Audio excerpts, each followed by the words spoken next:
जय श्री श्याम भक्तों, वैशाख का पावन महीना चल रहा है और इस पावन महीने में हम कुछ भी दान पुण्य, कथा श्रवण, भजन, स्नान वगैरह कर लेते हैं तो हमारे जीवन से करोड़ों करोड़ों गुना कष्टों का निवारण होता है और शुभता की प्राप्ति होती है। ये एक ऐसा महीना है जिसमें हम सिर्फ सूर्य उदय से पहले स्नान कर लेते हैं तो भी हमें बहुत ज़्यादा सुख की प्राप्ति होती है। आज हम वैशाख मास के 8वें अध्याय का पाठ का स्मरण करेंगे। बोलिए विष्णु भगवान की जय। मेरा आपकी कृपा से सब काम हो रहा है। मेरा आपकी कृपा से सब काम हो रहा है। करते हो तुम कन्हैया, मेरा नाम हो रहा है। करते हो तुम कन्हैया, मेरा नाम हो रहा है। मेरा आपकी कृपा से सब काम हो रहा है। मेरा आपकी कृपा से सब काम हो रहा है। बोले विष्णु भगवान की जय। अब तक हमने सुना था कि श्रुतदेव नाम का पुत्र जिसने अपने पिता का पिशाच योनि से छुड़ाने के लिए वैशाख मास में प्रातःकाल स्नान कर विष्णु पूजा और भक्ति पूर्वक जल से तर्पण कर फिर ब्राह्मण को अन्नदान किया। उसके पिता ने कहा था कि मैं ऐसा करने से मैं विष्णु पद को प्राप्त हो जाऊंगा, तो उसने ऐसा ही किया। जब पिता बेटे को श्रुतदेव को बता रहे थे कि यदि तुम मुझ पर दया करोगे तो तुम्हारा कल्याण होगा, अपने पिता की ऐसी बात सुनकर दुख के मारे उसके पांव पर बहुत देर तक लकड़ी की भांति पड़ा रहा और अपनी निंदा कर नेत्रों में आंसू भर कहने लगा कि हे पिता, तुम्हारा पुत्र मैं ही देवयोग से यहाँ आ गया हूं। अब तुम्हारे बतलाए अनुसार यात्रा करके शीघ्र घर जाकर मेष की संक्रांति में विष्णु भगवान निमित्त अन्न अर्पण करूंगा। पिता की आज्ञा अनुसार मैंने तीर्थ यात्रा कर घर आ वैशाख के महीने में अन्नदान किया।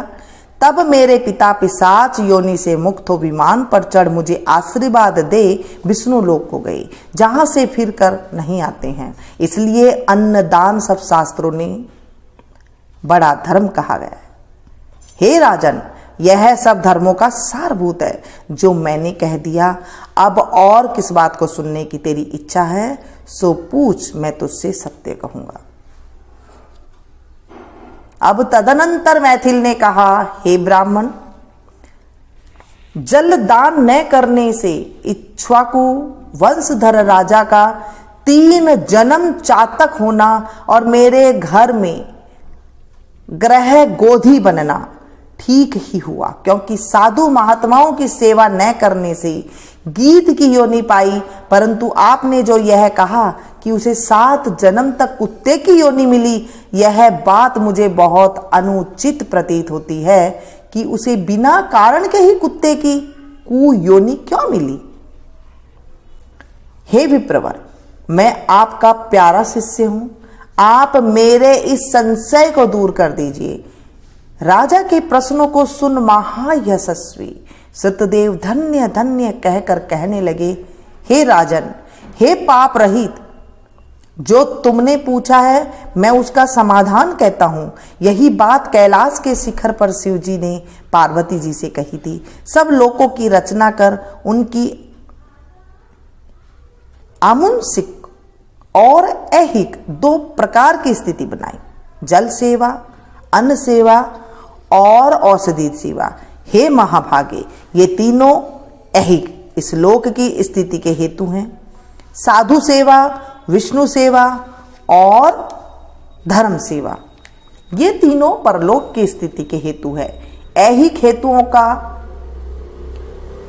करना तत्काल धन संपत्ति देता है। ऐहिक हेतुओं करना तत्काल धन संपत्ति देता है। अप्रिय बातें कहना भी दुख का हेतु होता है। यहां एक पुराना इतिहास वर्णन करते हैं जो ऐसा पाप नाशक और अद्भुत है जिसके सुनने से रोमांच हो जाते हैं। यज्ञ दीक्षा में उपगत दक्ष प्रजापति एक समय महादेव जी को बुलाने कैलाश पर गए। उन्हें देखकर उन्हीं की भलाई सोच महादेव जी ने उठकर आदर नहीं किया। शिव जी ने सोचा कि मैं संपूर्ण देवताओं का गुरु हूं। स्वामी सेवक के आने पर पति स्त्री के लिए, गुरु शिष्य के लिए नहीं उठते हैं। जो स्वामी स्वयं भूत्यादि के लिए उठते हैं उनकी आयु, धन और यश तत्काल नष्ट हो जाते हैं। इसलिए मुझे उठना उचित नहीं है। यह मेरा प्यारा ससुर है। ऐसा विचार कर दक्ष प्रजापति की भलाई सोच महादेव जी ने आसन से न उठे। तब महादेव जी द्वारा उठकर आदर न किए जाने के कारण दक्ष प्रजापति को बड़ा क्रोध आया और अनेक प्रकार से महादेव जी के आगे ही निंदा करने लगे कि ऐसा अहंकारी जिसका धन केवल एक बूढ़ा बैल है, कपाल की हड्डी धारण करते हैं, शमशान में घर है, सर्पों के आभूषण धारण करते हैं, संग में रात दिन भूत प्रेत पिशाच ऐसे ऐसे दुर्जन रहते हैं। दुरात्मा नारद के बताने से मैंने अपनी कन्या सती का विवाह इसके संग कर दिया। यह भी अलग धर्म वाली हो गई है। मैं इसे कभी नहीं सह सकता। मेरी पुत्री से भी मुझे कुछ प्रयोजन नहीं है। ऐसा विमूढ़ात्मा दक्ष ने सती और शंकर को निमंत्रण नहीं दिया और अनेक प्रकार के कुवाक्य कहकर चला गया। तदनंतर यज्ञ स्थान में जाकर ऋत्विक और मुनियों के संग ले विधि पूर्वक यज्ञ करने लगा और शंकर जी की निंदा करता रहा। ब्रह्मा और राक्षस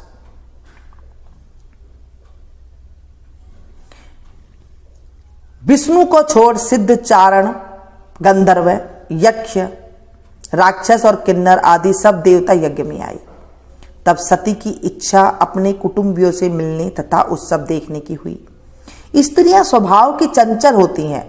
महादेव जी के मना करने पर भी जाने की मन में ठान ली। महादेव जी बोले, हे वरवर्णी ने, सभा में बैठकर वह मेरी निंदा सदा ही करते हैं जो तुमसे सह नहीं जाएगी और तुम निश्चित ही शरीर त्याग दोगी। अतः तुम अपने पिता के घर मत जाओ, वहां जाने से तुम्हारा कल्याण नहीं है। इस प्रकार समझाने पर भी सती न रुकी, अकेली घर से निकल पैदल चल दी। तब नंदी ने चुपचाप सती को अपने पीठ पर बैठा लिया और महादेव जी के करोड़ों भूतादिगण पीछे चले। सती जी महलों में होती हुई किसी ने न बोलने पर उदास हो गई। महादेव जी की बात याद कर यज्ञ मंडप में गई। वहां पर भी दक्ष प्रजापति और सभा के सब लोगों को अपनी तरफ देखकर किसी के न बोलने पर सती जी वहां खड़ी होकर रुद्र की आहुति तक पिता की चेष्टा देखती रही। जब दक्ष ने रुद्र को छोड़ आहुति दी तो सती आंखों में आंसू भर अकुला कर बोली, बड़ों का अपमान करने से कल्याण नहीं होता है। तुमने रुद्र की आहुति नहीं दी है। ये जितने ऋषि मुनि महात्मा इकट्ठे हैं, इन्होंने भी तुम्हारी दुष्ट बुद्धि दूर नहीं की। विधाता इनके भी विमुख ज्ञात होता है। सती की ऐसी बातें कहने पर पूषा देवता मुख फाड़ हंसने लगे। शुक्राचार्य दाढ़ी और मुछ फड़फड़ाने लगे। बहुत से भुजा, पांव और कक्षाओं को फड़फड़ाने लगे और दक्ष निंदा करने लगे। उनकी बातों और पति निंदा सुनने के प्रायश्चित करने के लिए क्रोध से लाल हो शरीर त्याग करने का विचार कर सबके देखते देखते सती होम की अग्नि में गिर पड़ी। सती के गिरते ही बड़ा हाहाकार मच गया। महादेव जी के गण भागकर शिव जी के पास पहुंचे और सब कथा कह सुनाई। शिव जी ने यह सुनते ही उठकर कालांत तक के समान क्रोध से एक जटा उखाड़ पृथ्वी पर दे मारी, जिसमें बड़ा बलवान महाकाय वीर वज्र उत्पन्न हुआ। उसके सहस्र भुजा थी और रूप यमराज के समान था। वह महादेव जी के सन्मुख हाथ जोड़ कहने लगा, क्या आज्ञा है। यह सुन रुद्र भगवान क्रोध करके अपने सन्मुख खड़े हुए वीरभद्र से बोले कि तुम बड़े बड़े बलवान भूतगणों को अपने साथ ले जाकर मेरे निंदक दक्ष का नाश कर दो, जिसके कारण मेरी प्रिया सती को शरीर त्यागना पड़ा। महादेव जी की आज्ञा पाकर वे सभी यज्ञशाला में पहुंचे और देवता, असुर, मनुष्य आदि सब सुबटों को मार गिराया। पूषा के दांत उखाड़ डाले तथा दुरात्मा भृगु की दाढ़ी मूछ उखाड़ डाली। जिसने जो अंग फड़काया था उसका वही अंग वीरभद्र ने उखाड़ फेंका और दक्ष के सिर की रक्षा भृगु के मंत्र बल से करने के कारण बड़े उद्योग करने पर भी सिर न कटा। वह तब रुद्र के ने स्वयं आकर उस दुरात्मा का सिर काट अलग कर दिया और यज्ञ में जो आए थे उनका संहार कर गणों सहित कैलाश को चले गए। मरने से जो बचे थे वे ब्रह्मा जी की शरण में गए। उनको संग ले ब्रह्मा जी कैलाश पर पहुंचे। महादेव जी का क्रोध शांत कर समझा बुझाकर उन्हें ले यज्ञशाला में गए और जो यज्ञ में मारे गए थे उन सबको जीवन दान कराया। सदाशिव ने दक्ष के धड़ पर बकरे का सिर रख दिया। उसी से उनकी प्रसन्नता के लिए बम बम बम किया जाता है। बकरे की दाढ़ी भृगु जी के मुख पर लगा दी। पूषा के जहां तहां अंग लगाकर सबके सिर जोड़कर सबका कल्याण कर दिया। दक्ष का यज्ञ पूरा कराकर देवता अपने अपने स्थानों को गए और शिवजी नैष्टिक ब्रह्मचर्य व्रत धारण कर गंगा के तट पर पुनांग वृक्ष के नीचे तप करने लगे। दक्ष पुत्री सती ने हिमाचल के घर उसकी स्त्री मेनका के गर्भ से जन्म लिया और वहीं पर उनका पालन पोषण होने लगा। इतने में तारकासुर नामक एक राक्षस उत्पन्न हुआ और परमेष्ठी ब्रह्मा से वर पाया कि शिवाय रुद्र के महाबली पुत्र के तू किसी से भी नहीं मरेगा। यह बात सुन उसने सोचा कि शिवजी के तो कोई स्त्री तो है नहीं, पुत्र कहां से होगा। वह सब लोगों और देवताओं को सताने लगा। तब देवताओं ने दुख पा ब्रह्मा की शरण ली। ब्रह्मा ने देवताओं को समझाया कि रुद्र भगवान की पत्नी सती ने पहले अपने पिता के यज्ञ में शरीर त्याग अब हिमाचल के घर जन्म लिया है, जिनका नाम पार्वती है, और रुद्र भगवान हिमाचल के शिखर पर घोर तप कर रहे हैं। किसी तरह पार्वती का परिग्रहण रुद्र भगवान से कराना चाहिए। ब्रह्मा के यह वचन सुन सब देवता इंद्र को लेकर अमरावतीपुरी गए और बृहस्पति जी के सलाह कर अपनी कार्य सिद्धि के लिए इंद्र ने नारद और कामदेव को बुलाया। उन दोनों को बुलाकर नारद जी का हिमाचल के पास कहला भेजा कि वह अपनी पुत्री से जो पहले दक्ष कन्या थी उसको शिवजी की पत्नी बनाने का नियुक्त करे। नारद जी से जैसा कहा गया था वैसा ही करने चले गए। फिर कामदेव से कहा कि सब देवताओं और महादेव जी के हित के लिए बसंत ऋतु को संग लेकर रुद्र भगवान को तपोवन में चारों ओर मनोहर बसंत ऋतु का विस्तार करो। वहां पार्वती जी महादेव जी के पास पहुंच जाए तब धनुष पर बाण चढ़ाकर ऐसा मारो कि महादेव जी के मोहित होने पर उनका संगम होने पर सब कार्य पूरे हो जाए। कामदेव ने जो आज्ञा कहकर बसंत ऋतु अपनी स्त्री की रीति और अनुचरों को संग ले उस और शीघ्र जा पहुंची। अपनी शक्ति से असमय में बसंत ऋतु उत्पन्न कर दी, जिससे चारों ओर वन में शीतल मंद सुगंधित वायु चलने लगी। देवता उसी समय महादेव जी भी पार्वती की सेवा से प्रसन्न हो उन्हें गोदी में बैठाकर कुछ कहने लगे। तब कामदेव ने प्राण प्रिया के संगम का उचित समय जान महादेव जी के पीछे वृक्ष की ओट से एक बाण छोड़ दिया, जिससे महादेव जी के मन में चंचल होने लगे से चित्त में व्याकुल हो इधर उधर देखा तो कामदेव दिखाई पड़ा। क्रोध से अपने मस्तक के तीसरे नेत्र को खोलकर पार्वती को दूर करके ऐसी तीक्ष्ण अग्नि प्रकट की कि सब संसार भयभीत हो गया और उस अग्नि से धनुष बाण सहित कामदेव भस्म हो गया। देवता अपने कार्य की सिद्धि समझकर तथा बसंत और ऋतु भयभीत हो भागे गए। पार्वती डर के मारे आंख बंद कर दूर हट गई और महादेव जी भी अंतर्ध्यान हो गई। हित की इच्छा करने वाले देवताओं को कुछ भी फल की सिद्धि नहीं हुई, उल्टा अनर्थ हुआ। जो कोई साधुओं के संग दुष्टता करते हैं उनका कहना ही क्या है। इस प्रकार साधुओं की सेवा न करने से इक्ष्वाकु के पुत्र ने दुख भोगा और अनेक बुरी योनियों में जन्म लिया।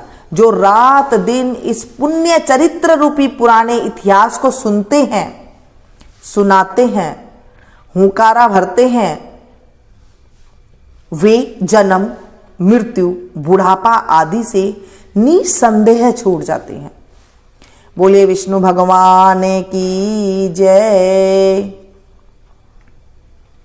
श्रीमन नारायण नारायण नारायण, भजमन नारायण नारायण नारायण, श्रीमन नारायण नारायण नारायण, भजमन नारायण नारायण नारायण। आज हमने 8वां अध्याय का पाठ का स्मरण किया। इसे आप ज़्यादा से ज़्यादा अपनों के साथ शेयर कीजिएगा ताकि आपको भी कथा सुनाने का फल मिल सके और फिर पुण्य की प्राप्ति हो। ये बैसाख का जो पावन महीना चल रहा है, इसमें हम कुछ भी कर लें उसका हमें करोड़ों करोड़ों गुना फल की प्राप्ति होती है। तो कि मैं चाहती हूँ कि जो भी मेरी सब्सक्राइबर फैमिली है उन्हें भी करोड़ों करोड़ों गुना सुखता फल की प्राप्ति हो। जैसे मैं आप लोगों को सुना रही हूँ और आप लोग हजारों की मात्रा में एक साथ सुन रहे हैं, ऐसे ही मैं चाहती हूँ कि आप भी अपनों के साथ काफ़ी मात्रा में सबको सुनाएं और बैसाख के महीने का फल प्राप्त करें। कथा पूरे दिन भर में जब आप अच्छे से फ्री हो तब आप अच्छे से सुने, ध्यान से सुने और फिर उनका लाभ उठाएं। मेरे चैनल को अगर आपने सब्सक्राइब नहीं किया है तो प्लीज़ कर लीजिएगा। पास में जो बेल आइकन है उसे जरूर प्रेस कीजिएगा। इससे होगा ये जब भी जैसे भी मैं कोई वीडियो अपलोड करूँगी उसकी जानकारी आपको तुरंत मिल जाएगी और आप मेरी कोई भी वीडियो को मिस नहीं कर सकेंगे। मिलती हूँ फिर से एक नई कथा के साथ, नई जानकारी के साथ। तब तक आप लोग देखते रहिए मीनू संगीत।